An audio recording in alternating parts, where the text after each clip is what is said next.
नमस्कार दोस्त। एक भावनात्मक कहानी। मैं अपने दोस्तों के साथ मशहूर लस्सी की दुकान पर था।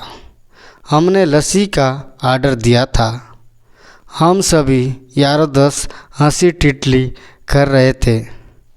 बिजनेसमैन हमारा ऑर्डर तैयार कर रहा था। तभी वो एक बच्चे पर लगभग 74 से 75 साल की औरत खड़ी हो गई।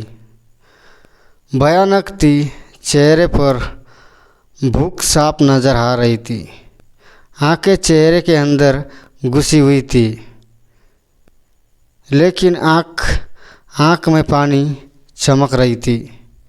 देखकर ही पता चल रहा था कि उनका गुजरता मांग कर दिखाया जाएगा। मेरे भाई ने कहा, दादी क्या आप लस्सी पिएंगी? मेरी यह बात सुनकर दादी कम और मेरे दोस्त को सबसे ज़्यादा आश्चर्य हुआ, क्योंकि अगर मैं शौकीन को पैसे देता तो 5 या 10 रुपये देता, लेकिन लस्सी तो 40 रुपये की थी।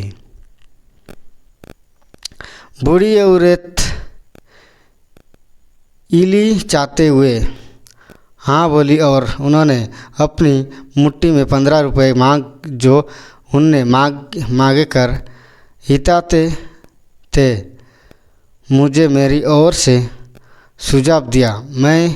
मैंने ये क्यों पूछा तो वो बोली, पत्रिका पैसे आपके पैसे में कुल मेरी लस्सी के भर दो।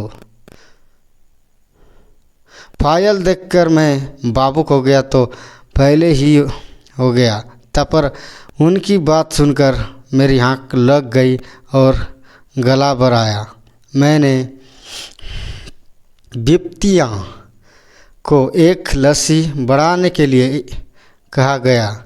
मुझे दादी के पैसे नहीं मिले, इसलिए उन्होंने अपनी मुट्ठी वापस बेच ली। मैंने अपनी और दादी की लस्सी के गिलास और एक दादी को दी।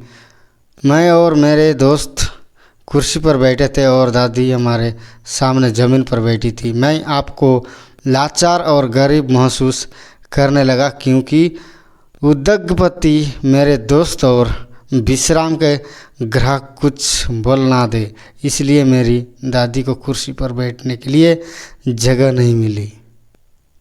मुझे घुटन महसूस होने लगी।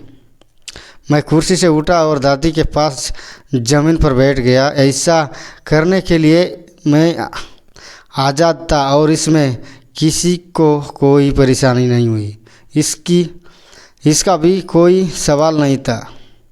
मेरे दोस्त बड़े अजीब नज़ारे में से मेरे तरफ देख रहे थे। वो कुछ बोल इस तरह पहले दिग्गज ने दादी को उठाया और कुर्सी पर दबा दी और मेरी तरफदारी करके देख गए। हाथ में हाथ मिलाया। साहब ऊपर बैठे। मेरी दुकान पर ग्राहक हजारों आते हैं, इंसान वो कभी कभी आते हैं। नमस्कार दोस्तों, ये कहता है कि ग्राहक कम आते हैं मेरे दुकान में, इंसान कभी कभी आते हैं।